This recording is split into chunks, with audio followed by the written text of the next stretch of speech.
Good morning children. आज English की class में हम एलियन हैंडबुक से द डेजर्ट चैप्टर करेंगे। ठीक है, एलियन हैंडबुक से द डेजर्ट। डेजर्ट हम सभी को मालूम है कि डेजर्ट का मतलब होता है रेगिस्तान। यानी हमारे माइंड में जब हम रेगिस्तान बोलते हैं डेजर्ट, तो हमारे माइंड में आता है कि जहाँ रेत ही रेत है, पानी नहीं है, हर चीज़ की कमी है, खेती बाड़ी नहीं होती, ये हमारे माइंड में आता है। तो इस चैप्टर में आज हम यही करेंगे। अधिकांश लोगों का विश्वास है कि रेगिस्तान रेत से ढकी अंतहीन जगह का नाम है। ठीक है ना, जैसे मैंने बताया, मैं हिंदी में तुम्हें चैप्टर समझा रही हूँ। जब पूरा चैप्टर हो जाएगा तो इंग्लिश में अपने आप तुम लोगों को पढ़ना है। ठीक है, ताकि इंग्लिश पढ़नी हम लोग को इस तरीके से आ जाएगी। हिंदी में तुम्हें समझा रही हूँ, उसके बाद क्वेश्चन आंसर वगैरह भेजूंगी, वो अपनी कॉपी में कर लें। ठीक है, तो अधिकांश लोग ऐसा मानते हैं कि रेगिस्तान जो है वो रेत से ढका हुआ एक जगह होती है। उनका विचार है कि सूखा, गर्म, जलहीन और आश्रयहीन होता है। यानी सूखा होता है, गर्मी बहुत होती है, पानी नहीं होता, लोग यहाँ पर नहीं रहते हैं। लेकिन विशेषज्ञ जो साइंटिस्ट हैं, जो फिलोसफर्स हैं, उनका ऐसा मानना है कि रेगिस्तान को एक सुंदर स्थान समझना चाहिए। रेगिस्तान जो है वो एक सुंदर जगह होती है। उनके अनुसार रेगिस्तान विभिन्न व्यक्तियों, पशुओं और पौधों का घर है। ऐसा नहीं है कि रेगिस्तान तो वहाँ पर ना पशु होते हैं, ना मनुष्य रहते, ना पेड़ पौधे होते, ना जल जंतु रहते हैं। ऐसा नहीं है। विशेषज्ञ कहते हैं वहाँ खास किस्म के पेड़ होते हैं, वहाँ जानवर होते हैं और लोग भी रहते हैं। तो एक सुंदर जगह है। सच है कि यहाँ हर समय घास से ढकी धरती तो होती नहीं है भाई, हर समय घास नहीं होती और बारिश भी कम होती है, वर्षा दुर्लभ होती है। पर जब यह होती है तो वहाँ पर कोई गर्म देश की तरह बगीचा बन जाता है, हरी हरी घास वहाँ पर भी उग जाती है जब वहाँ पर बारिश होती है। रेगिस्तान में कभी कभी पर्वत और पहाड़ियाँ भी होती हैं। इसे मरुद्यान भी हो सकता है। मरुद्यान है जहाँ पर एक पानी का वो जगह होती है और वहाँ पर आसपास घास या पौधे उग जाते हैं। रेगिस्तान थार की तरह गर्म या लद्दाख की तरह ठंडा हो सकता है। थार का मरुस्थल है ना, हमने 7th में सीखा है, सोशल में सीख रहे होंगे हम। और लद्दाख ठंडा प्रदेश है, हमने 6th क्लास के फर्स्ट चैप्टर में पढ़ा सोशल में। तो एक ठंडा रेगिस्तान, तो थार की तरह गर्म या लद्दाख की तरह ठंडा भी हो सकता है। साधारणतः जब किसी स्थान पर जल या वनस्पति कम या बिल्कुल नहीं होते हैं तो लोग इसे रेगिस्तान कहते हैं। यानी जहाँ पर पानी ना हो, या तो कमी हो या बिल्कुल ना हो, या वनस्पति यानी पेड़ पौधे बिल्कुल ना हो या कम हो, तो ऐसी जगह को रेगिस्तान कहा जाता है। जो रेगिस्तान लगभग पूर्णतः जल विहीन होते हैं, वहाँ रेत के टीले बन जाते हैं। रेत के ऊंचे ऊंचे पहाड़ टाइप छोटे छोटे टीले बन जाते हैं। ये टीले रेगिस्तान में अपना स्थान बदलते रहते हैं। अब ये कैसे स्थान बदल लेते हैं टीले? जब तेज हवा चलती है तो रेत उड़कर, जो टीला बना वो उड़कर दूसरी जगह जाकर बन जाता है। तो इस तरीके से टीले जो अपनी जगह बदलते रहते हैं। सभी प्राणियों को पानी की आवश्यकता होती है, हमें मालूम है, चाहे वो इंसान हो, चाहे वो जानवर हो, पशु पक्षी हो, सबको पानी की ज़रूरत होती है। रेगिस्तान के जानवर और पौधे कम पानी में जीवित रह सकते हैं। यहाँ पे खास किस्म के जानवर होते हैं और ख़ास किस्म के यहाँ पर पौधे होते हैं जो कम पानी में उग सकते हैं और कम पानी में जीव जंतु रह सकते हैं। इस तरीके के वहाँ होते हैं।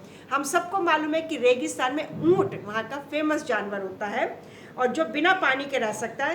कारण क्या है ऊँट बिना पानी के क्यों रह सकता है? क्योंकि ऊँट जो है एक बार में बहुत सारा पानी पी लेता है और ऊँट को पसीना नहीं आता है, क्योंकि पसीने से भी ज़्यादा पानी निकलता है ना, तो उनको पसीना नहीं आता, इसलिए जो पानी है वो अपने यहाँ पर जो एक उसका कूब निकला रहता है ना, उसमें स्टोर कर लेता है उस पानी को, और वो बहुत दिन तक उसके उसमें रहता है, उसको प्यास नहीं लगती है। रेगिस्तान के छोटे प्राणी अपना पानी उन वस्तुओं से प्राप्त कर लेते हैं जिन्हें वो खाते हैं। जो छोटे छोटे पशु पक्षी होते हैं वो उन पेड़ पौधों से खाते हैं और उन पेड़ पौधों से अपने पानी को प्राप्त कर लेते हैं। अतः उनमें से कुछ अपनी ज़रूरत का पानी उन जानवरों से प्राप्त कर लेते हैं जिन्हें वो खाते हैं। कुछ बड़े जानवर भी वहाँ रहते हैं लेकिन वो छोटे छोटे जानवरों को खाते हैं ना, जब पेड़ वनों में, जंगलों में, तो वो उनसे अपना पानी प्राप्त कर लेते हैं। जो मांस नहीं खाते जानवर, वो पौधे और बीज खाते हैं। इस प्रकार वे पौधों के रसों से आवश्यक पानी प्राप्त कर लेते हैं। उन्हें स्पेशल पानी नहीं चाहिए, वो जो पौधे खाते हैं या कोई जानवर खाते हैं तो उससे भी वो अपना पानी प्राप्त कर लेते हैं। हमारे नगरों और गांवों में जलवायु नमी वाली होती है ना, आर्द्र वाली, नमी वाली जलवायु होती है। हवा की नमी एक चादर की तरह होती है। यह सूर्य की गर्म किरणों से धरती की रक्षा करती है। सूर्य की गर्म किरणें आती है ना, अगर नमी वाली हवा ना हो अगर ज़मीन पर, तो सूर्य की किरणें बिल्कुल ख़राब कर दे ज़मीन को। लेकिन क्योंकि हवा में नमी होती है, तो जब सूर्य की किरणें आती हैं तो वो उसकी रक्षा करती है धरती की। अतः दिन में धरती बहुत गर्म नहीं हो पाती, वही चादर रात में धरती की गर्मी से बाहर नहीं जाने देती है। तो इसीलिए ज़्यादा गर्मी नहीं हो पाती है सूरज की गर्मी से धरती, क्योंकि नमी वाली हवा है वहाँ पर। तो और इसी प्रकार रात में भी होता है। अतः रात में धरती अधिक ठंडी नहीं हो पाती। इस प्रकार 24 घंटे के तापक्रम में अधिक बदल नहीं होता है, क्योंकि ऐसी चादर रेगिस्तान में नहीं है। दिन और रात के तापक्रम में वहाँ बड़ा अंतर हो सकता है, लेकिन रेगिस्तान में ऐसा नहीं है। मैदान की हम बात कर रहे हैं कि वहाँ पर जब सूर्य की किरणें पड़ती हैं तो ज़्यादा गर्म नहीं करती है ज़मीन को। मैदान की बात करें, अभी रेगिस्तान की नहीं कर रहे हैं, क्योंकि मैदान में हवा जो है वो नमी वाली होती है। तो जब सूर्य की गर्मी पड़ती है तो नमी वाली जो हवा है वो सूर्य की गर्मी को पूरा ज़मीन को ख़राब करने नहीं देती, और ऐसा ही रात में होता है। लेकिन रेगिस्तान में उल्टा है।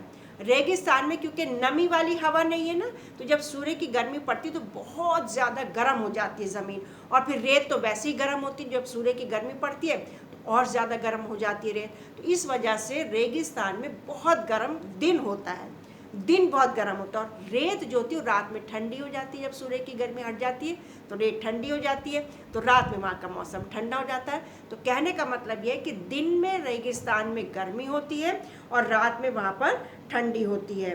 दिन में तापक्रम बहुत बढ़ जाता है और उसी तरह से रात में बहुत गिर जाता है। तो इस तरीके से हमने चैप्टर कर लिया है बेटा।